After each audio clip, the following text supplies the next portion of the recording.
说英语了，但是他说的英语是铁岭限定英语，这种英语唯一的缺点就是说英语的人听不懂。Thank you, Natia。张大铁莫名其妙抵触说英语这个事儿，大家都知道，咱也不知道为啥。一直到上一个周末，情况还依旧如此。上周末翟耀达同学过生日，开 party， 翟耀达就非得带着他弟弟去。那张大铁老干部呢就不爱去这种应酬，他老嫌人家闹腾，人家玩游戏，你看他。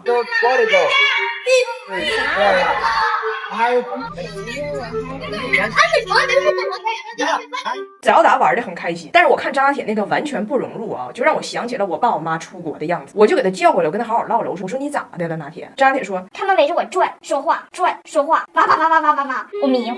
我就鼓励张大铁，我说其实妈妈早就看出来了，你其实可以听懂很多英文单词，你是最棒的，你完全可以跟他们沟通，不要害怕。他听完完全没有反应，还是一句英语不说，就是不沟通。我当时已经放弃了，但是谁能想到3天后，他居然自己开始主动说英文，因为他遇到了爱情。虽然他说的英文他爸都听不懂，但是也许能证明一点，能让一个男孩突然奋斗的只有爱情，只有爱情。耳边全是英语的一天，张大铁要疯了。回家路上才得片刻安宁。为了能装下我们全家出行的零食和孩子们的小车，我们专门体验了一把东风日产探路，入门享高配，大家庭出行首选，3排超大空间，航空椅超舒适。那一天晚上，在小广场上，张大铁骑自行车的时候，遇到了一名澳洲女子。女孩迎面骑来，因为旁边横放着一个垃圾车，于是艾莎车和恐龙车在转角相遇了。那个女孩看张大铁的车挺好玩，就用英文问张大铁：“小哥哥，我可不可以骑一下你的车？”张大铁想都没想，张嘴就是一句：“说。”从那一刻开始，铁哥就说英文了。我们一家都很开心，但是我们谁也没有想到，他说的英文全是用汉语逻辑说的。Hi, how are you?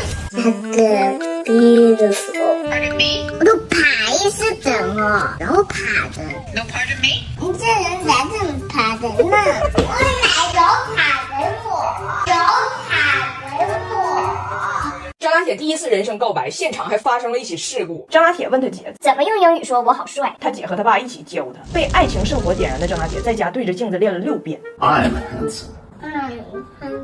I'm so handsome. I'm so handsome. I'm handsome. Handsome.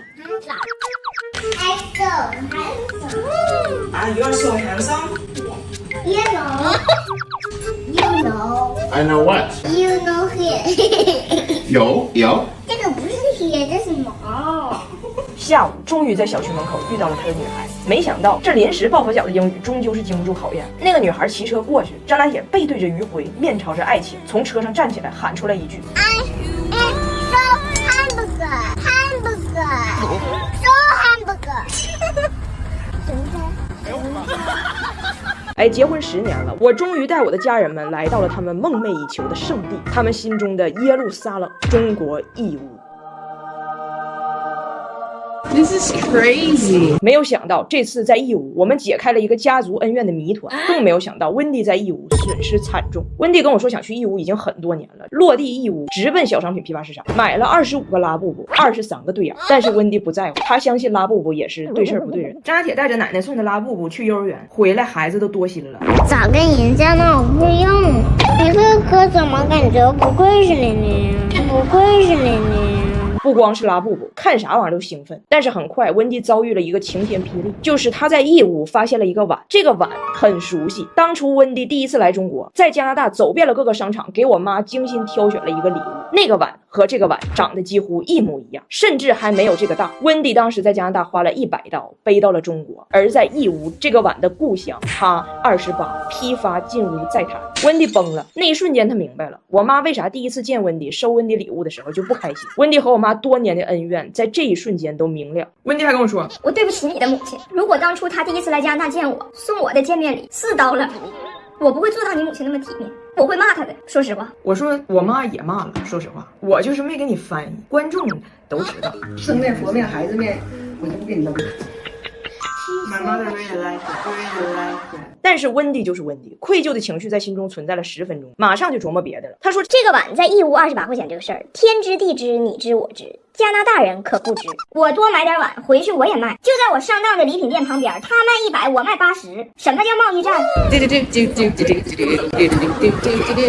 温蒂当天买了很多碗，都是当时在加拿大看到过的比较贵的那种款式，小心翼翼的背着。除了义乌批发市场的时候下瓢泼大雨，非得让我给酒店打电话说这个外宾身上有文物，不能让雨浇到一丁点儿。义乌的酒店也表示了对文物的重视。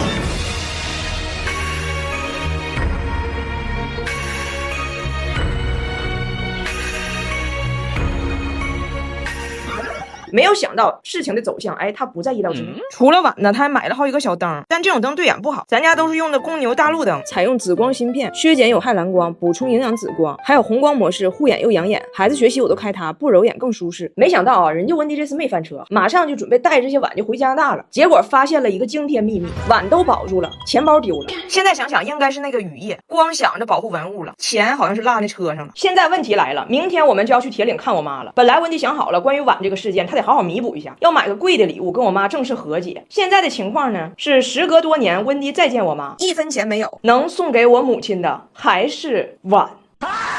净扯那个一个人，净扯那个一个人。这中外老人吧，带孩子方式太不一样了。咱中国老人最爱说的一个遭罪，一个上火，已经把温迪整疯了。最近我们不老出去玩吗？我爸不太乐意，跟我说：“你别老折腾孩子，多遭罪。要不就温迪他爱玩，让他们自己出去玩去，你就陪孩子搁家。”温迪问我什么叫折腾？我说我爸的意思呢，就是你带着他去坐飞机、坐火车，就是折腾他。温迪说：“那什么叫遭罪？”我说我爸认为呢，旅游也叫遭罪。温迪说：“那我这次来中国遭罪也没剩几天了，你就让我折腾一下孩子呗。我下次来遭罪还不知道什么时候呢。但是哥哥，你也可以来加拿大遭罪，遭大罪。到时候我们全家调休都来折腾你，都来折腾你。”他不理解咱老人心中的折腾和遭罪，更不理解的是上火。在成都熊猫园人山人海，我爸就抱着拿铁说不过去，说人多孩子上火。温迪买的饼干给拿铁，我爸说别多吃，吃多还上火。温迪老给孩子喝橙汁，我爸说别多喝，喝多还上火。温迪实在理解不了了，问我爸火在哪呢呀？火呀，哪有火呀？我爸说火在它里边啊，这里边有火。温迪说那孩子里边怎么能有火呢？拿铁体内有酒精啊，酱香拿铁怎么这么易燃呢？它易燃呢？它。我爸跟他说你对火的了解太肤浅。你看拿铁自从出门就没拉，这就是上火。我看他这样，我上老火了。温迪更懵了，你出门也没拉呀？那怎么什么事儿就是上火呢？什么事儿就是上火呢？不光是文化差异上，啥事儿他也不惯着孩子，那是真不惯。我们在溶洞参观那天出来以后下山是可以坐一个绳索秋千下去，我就给每个人都买了一张票，35块钱一个人。但是早达一看呢就吓哭了，说绳索他不敢坐，他空高要走下去。这要是我爸我妈哈，肯定心疼的不得了，不坐，绳索什么玩意儿，打他。